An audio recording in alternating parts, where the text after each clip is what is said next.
Ya, silakan Pak. Siap. Kami telah menerima banyak arahan dari menteri-menteri kabinet RI dan ada satu saran yang bisa kami usulkan. Yang pertama, kami belajar tentang geopolitik di Lemhanas, Pak. Kami berharap agar kepemimpinan geopolitik Indonesia ini bisa kembali memimpin di dunia yang sekarang ini sedang terpolarisasi dengan memanfaatkan Danantara yang saat ini sudah dibentuk oleh Presiden RI dan nantinya akan menyediakan anggaran yang cukup besar, di mana 20%-nya rencana dari Kepala Danantara akan diinvestasikan di luar negeri. Nah, untuk itu kami menyarankan agar investasinya ini di negara-negara non-blok dalam bentuk teknologi AI. Kebetulan kami S3-nya tentang model pelatihan AI, Pak. Siap.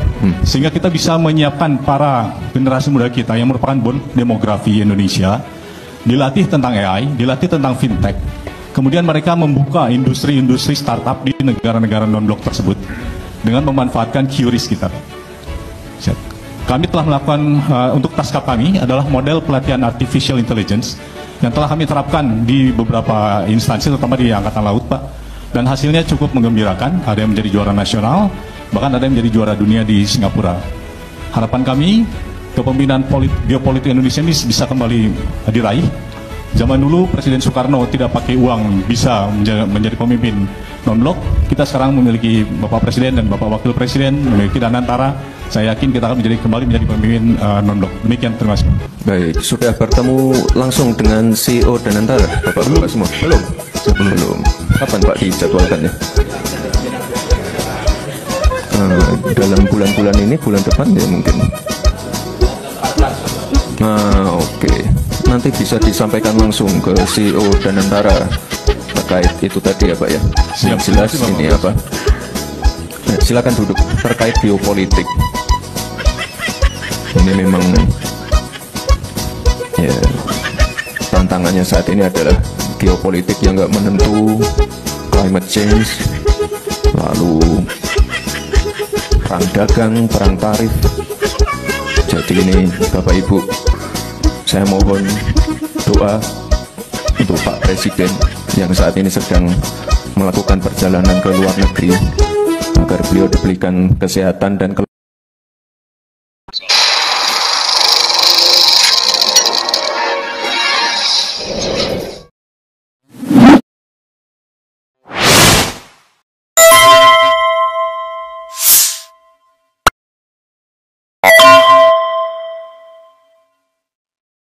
Assalamualaikum warahmatullahi wabarakatuh. Pemirsa, TNI ini, perwira TNI ini terlalu, ya saya katakan terlalu, karena Gibran kok ditanya soal geopolitik. Yang salah itu yang tanya atau Gibran? Ya pasti yang tanyalah. Masa Gibran ditanya soal geopolitik? Kalau Gibran ditanya, udah makan belum, Bran? Sudah. Terus ditanya lagi, telur 10 dikurangi 3 telur, masih berapa, Bran? Ya, jawabannya bisa. Lah ini kok tanyanya tentang geopolitik. Lah sampai Gibran jungkir balik ya, nggak tahulah ya. Itu pemirsa, satu kejadian yang menarik perhatian banyak pihak ya, dalam satu forum ya, momen Wakil Presiden Gibran Rakabuming Raka itu memberikan pembekalan kepada peserta program pendidikan pimpinan nasional ya ke-25 dan program pemantapan pimpinan nasional tahun 2025 ya, akhirnya menarik perhatian publik. Kenapa seperti itu? Karena Gibran membuka, ini kita mau diskusi. Nah, yang nongol itu perwira TNI lulusan S3. Bahasanya rapi kayak begitu. Ya, kasihan banget lah.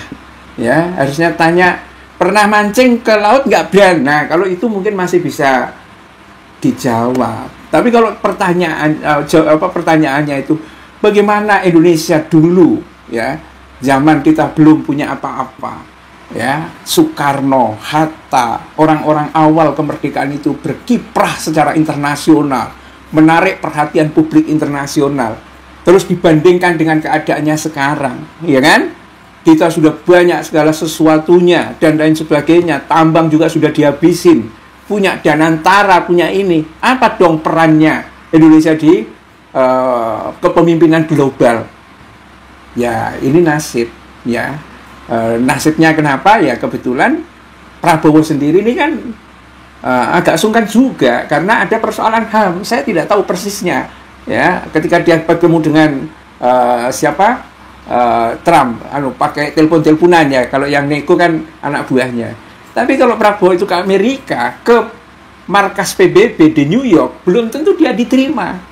Itu masalahnya. Apalagi kalau Gibrannya itu mau keluar negeri gimana coba? Nggak kebayang itu Gibran itu kalau keluar negeri, membuat deg-degan dari seluruh rakyat Indonesia. Khawatir Gibran itu pingsan kalau ditanya oleh wartawan-wartawan asing gitu loh. Tetapi ini mentornya siapa ini? Apa Edi Sulistyo itu yang dianggap sebagai guru politiknya Gibran? Ya, Gibran katanya ngaku. Edi Sulistyo itu pemirsa yang namanya rame mencuat, yang dianggap sebagai pembuat ijazah palsunya Jokowi atau seperti apa? Ya, tetapi pertanyaan tentang geopolitik memang penting untuk ditanyakan sebagai seorang perwira. Kalau tidak salah itu angkatan laut apa gimana begitu. Di tengah konstelasi global, Indonesia memang negara yang saat ini tidak dihitung, tidak pernah masuk di dalam, jangankan itu, berita-berita nasional, internasional aja lah, ya, kecuali Jokowi. Jokowi masuk berita internasional, tetapi dia menempati posisi sebagai runner-up UCCRP, karena terbanyak korupnya, dan lain sebagainya. Tetapi prestasinya apa di tengah internasional?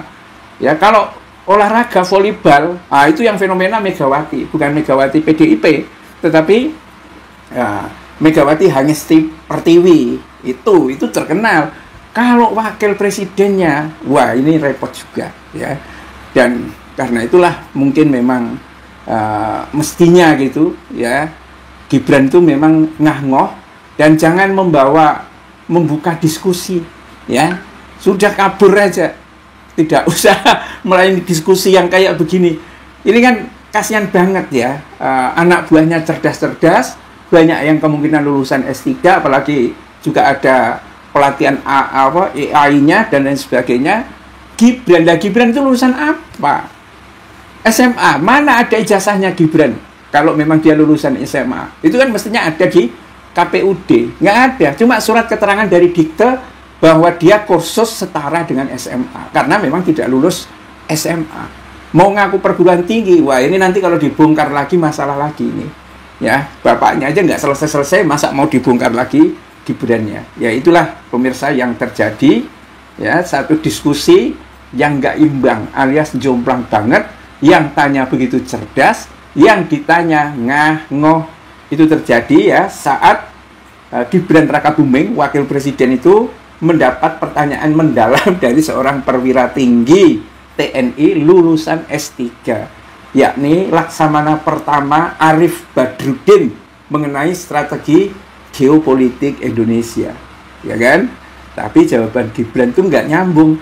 Udah ketemu ke CEO Danantara, Pak, apa urusannya? Harusnya kan jawab gitu loh, tapi ya memang blank ya, nggak, inilah ya.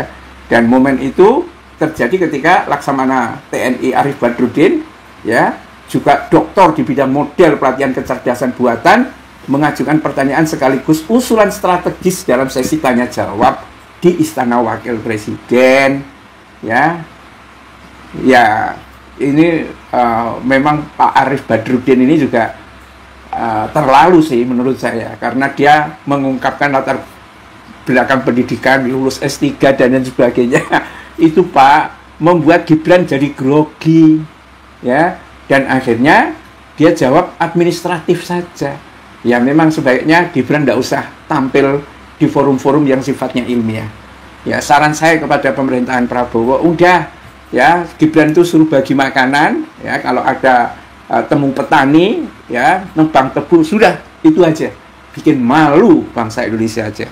Bila taufik wal hidayah. Assalamualaikum warahmatullahi wabarakatuh.